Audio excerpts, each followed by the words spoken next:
Well, it is halftime at the Indiana General Assembly, so we do a little bit of our halftime show. And so joining us to do our halftime show is our good buddy Matt Greller, the Association of Indiana Municipalities. So Matt, my friend, thanks for joining us. And by the way, no wardrobe malfunctions, by the way. All right. Folks old enough to remember that. Yep, so. Janet Jackson. Yep, 2004, 22 years ago and change.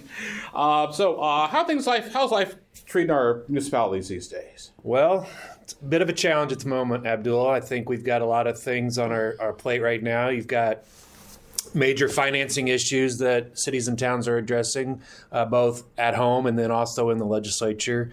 You have a major policy issue on housing, I think, right now, where there's some disagreement between local governments and the powers that be at the state legislature. So we're trying to sift through those things. We've got elections. We've got clerk treasurers. We have all sorts of different things happening in a very slow-paced, short session here at the Indiana General Assembly. I'll put a little pushback on the slow pace part. Yeah, I was kidding. You didn't say it in your sarcasm voice. Well, let's start with the housing issue, because we know housing issues, affordability, that's a big issue.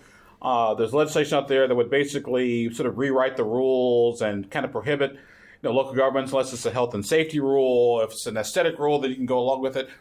Explain the legislation to our audience, and what does that mean for cities and towns? So it means a lot. I think, we've seen here in central Indiana in particular, really explosive growth over the last 20, 30, 40, 50 years.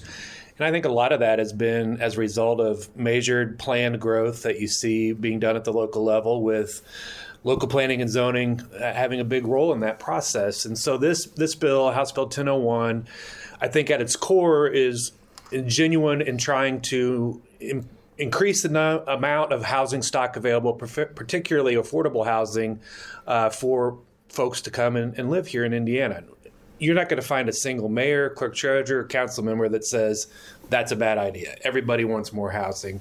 But I think, where we want it done is in a way of measured growth, planned growth, so that on down the road, you're not thinking about, well, why did we do it that way? It makes no sense for public safety to go through this neighborhood and have to do this in that particular area and those kinds of things. So lots of concerns, I think, about limiting local government's input in local planning and zoning when it comes to new housing. But I guess the question is, if it's local government, it's the county government, who would approve the zoning then if local governments don't approve zoning? I think that's the core of the bill. There's very little approval process that is being proposed, and I think you'll see a lot of that change here in the second half. But it's going to be a bigger conversation, not only this session, but it'll be on down the road in future sessions, I'm sure, and it's something we're going to have to address. And we feel like there are opportunities out there that would not erode local government planning and zoning, things like rules regarding stormwater retention ponds. Whoever knew that could be a huge cost impediment to building new homes. Maybe we could do things around that in the future and really work on the core issues that are slowing housing growth in Indiana. What about because obviously when they looked at the housing issue, and I want to say in 1001, they looked at not so much the aesthetics of, like, you must have a maroon roof as opposed to a red roof, as opposed to a blue roof, as opposed to a navy roof, and your siding must be green, not ivy. I suppose the question is, how do you distinguish the difference between a regulation that is purposely for safety, got to have so many bricks and got to support so much weight, versus you must have these 18th century Victorian windows? Well, I think a lot of that is, governed by historical districts and things like that too, of course. But we've heard a lot from folks that say they're the property rights people. You hear that all the time. I'm a big property rights person, and I think local governments are too. And part of the rationale in putting some of these controls in place is to protect your property, your investment. You made an investment in an area that you knew these things were going to be allowed in that area, and you chose to build a house or live there. And if that's changed midstream, then what is that going to do to the value of your own home, and where do we go from there? So that's, I think, part of the role of local government as well. We're talking to our good friend Matt Greller, Association of Accelerating Indiana Municipalities, about the situation with local government here in Indiana, and also we're sort of the halfway point at the Indiana General Assembly. Matt, another big issue is, of course, data centers. Yep. They're popping up all over the place. Yep. Our running joke is everybody wants the data, but nobody wants the data center to store the data, because we got our pictures, our phones, our memes, all the stuff that gets send back and forth, and it doesn't just sit in our telephone.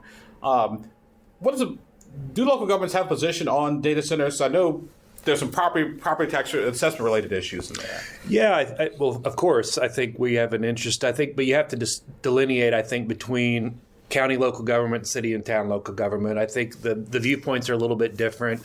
Most of the folks that I talk to in our membership, city town folks, are somewhat supportive, although they don't have a great deal of understanding about what a data center is and what's included and what does it mean. So there's a lot of fact finding going on right now about, is it closed loop versus non-closed loop cooling system? What's the impact going to be to the electrical grid? What's the traffic flow patterns in and out of the building? Does that make a difference?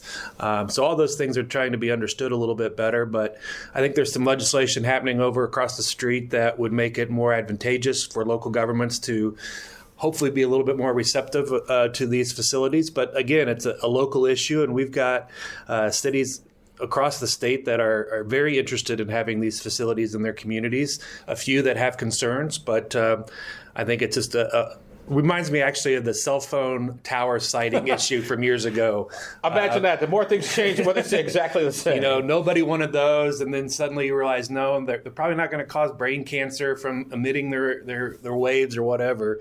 So I think there's a lot of that. We're sort of in that phase now, just understanding the process and what all goes into building a data center and what you need to provide locally and what strain it might cause. So I think we're, from a city and town perspective, at least open to learning a great deal more than a lot of folks about those facilities. And it's funny you bring up the cell phone towers, because eventually cell phone towers got a lot smaller, right, and a lot more easier to place. Now you can place them on top of actually buildings now, as opposed to having big spaces. So I suppose my question is, do you see that sort of same thing happening with the data center? Is that right now they're these big monstrous things, but over time they get smaller, easier to manage? In fact, right before you came in, Abdul, we were meeting with a municipal official who talked about that very thing. I think he said he was speaking with maybe Meta, and they're already talking about how as time goes along, the facilities are just going to get smaller and smaller as technology improves, just like you would imagine.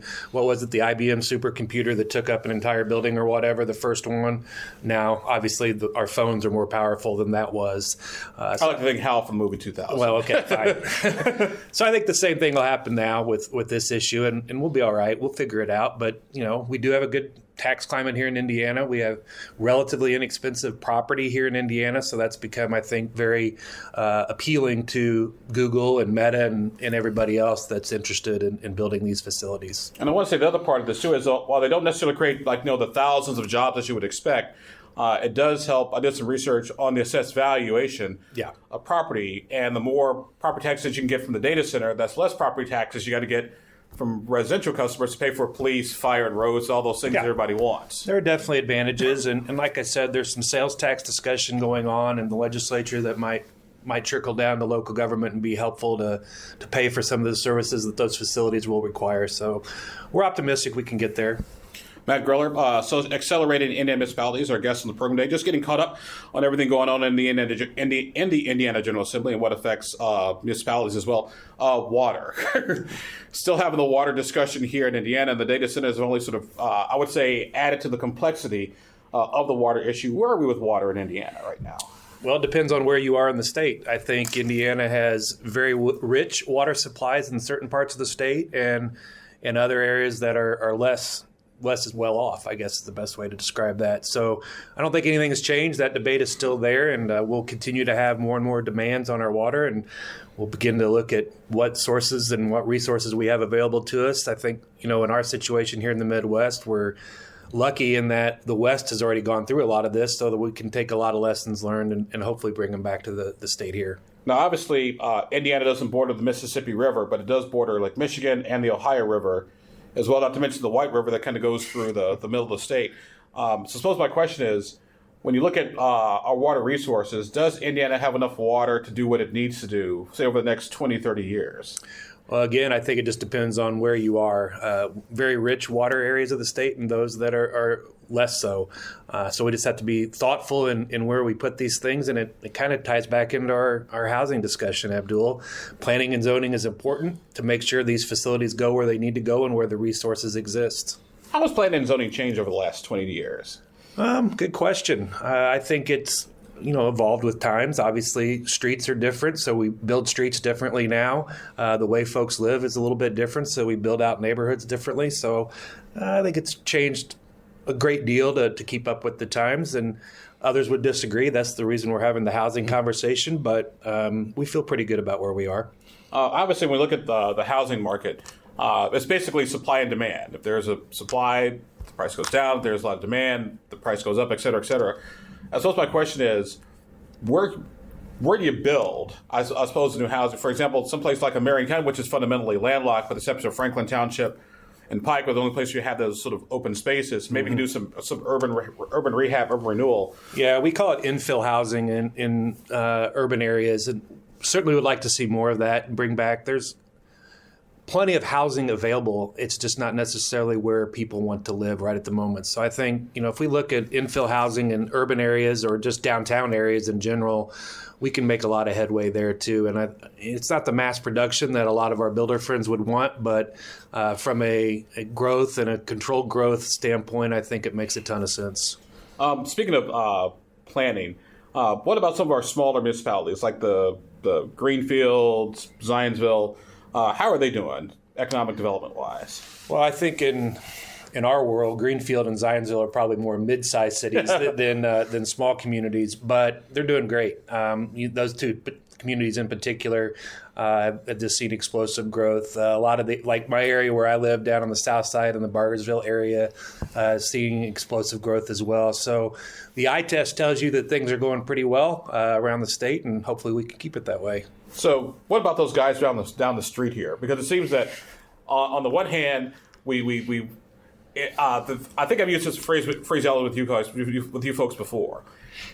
Municipalities and cities and towns are like the college student who moves out of the house, but the government of the parents, and even though the kid has moved out of the house, the parents you still got to be home by this time. You still got to eat your vegetables, still got to do your homework. But mom and dad, I don't live here anymore. I'm an adult. And I'm like, no, you'll always be my baby. Blah blah blah. At least that's what my mother would tell me. Right. I think. Unlike some of our local government counterparts, cities and towns are creatures of the state legislature. We're not constitutionally established. So we are at the mercy, for lack of a better description, to the General Assembly. And I think that's become really evident on some of these funding discussions, and particularly as it relates to what passed last year in Senate Enrolled Act 1. We know that the property tax discussion they've spoken, the cuts are coming. We don't love it, but we know that we're probably going to have to live with that moving forward. There might be areas where we can tweak and make some improvements, but in general, those cuts are here to stay. What we really want to focus on, though, is the new local income tax structure. We have over 70 cities and towns, and this is not a decrease to the increase that we hear a lot about. This is an actual decrease in revenue they're receiving today, sometimes as much as 50% from what cities and towns are receiving in income tax today. So as the state legislature wants us to move more towards that model, we have got to fix this LIT problem, local income tax problem that exists today, because many cities and towns will be in a world of hurt that they have not seen before. So that's really where we want to focus our efforts, not only this session, but in future sessions with the General Assembly. Matt Greller, Accelerating Indiana Municipalities, with us on the program for a few more minutes. Speaking of moving away from property taxes and more toward income taxes, correct me if I'm wrong, but in Indiana, the income taxes go to the county where you live, not necessarily the county where you work. Right. And it's the equivalent of me making money in Illinois. My Illinois income taxes pay for Illinois government. My Indiana income pays for Indiana government. So I suppose the question is, has that been figured out yet? How do you sort of make that adjustment? Yeah. That if I live in Hancock County, but I work in Marion County, the income taxes I pay in Marion County will stay in Marion County versus go back to Hancock County. Yeah, I'd say that's probably phase 2 of this LIT discussion. First of all, we've got to get the model in place of make sure there's adequate resources available for all local governments. And I think that's a really important phase 2 part of the discussion. I always use the city of Jasper as an example. Here's a city that's 16,000 in population, home to a number of Fortune 500 companies, who would ever believe it, sort of rural southwestern Indiana. But during the day, their population swells. So it seems logical to assume that a portion of that income tax money that those workers make should stay in the city of Jasper to pay for the services they use while they're there, the roads, the streets, the sewers, whatever it might be. And so that's a discussion we've had in past. It's a tough one to have because you've got folks on both sides of the issue, but one that we're going to have to delve into without question. We got, like I said, just a couple minutes left here. So I suppose my question is, do lawmakers get it? Is the question that, hey, the money's raised here, but it's spent here. We got to have a more consistent system of taxation. Yes, I do think they get it. The getting it isn't the hard part. That it's figuring out a system that works. How to do it. And how to do it is the hard part. So, obviously the fiscal leadership over in the legislature, Chairman Thompson, Mishler, Holdman, the rest of the crew, they're certainly no dummies. They understand the issue. The hard part is just coming up with the right solution. So what is the right solution? I think it's a mix. You've got to have the ability. 70% of the population in Indiana lives in a city or town. 30% lives in a rural or unincorporated area. So I think by that stat alone, you have to assume that most of the services that local government provides are within the city or town limits. So the new income tax system has got to be reflective of that and make sure that the revenue is there to provide for those services.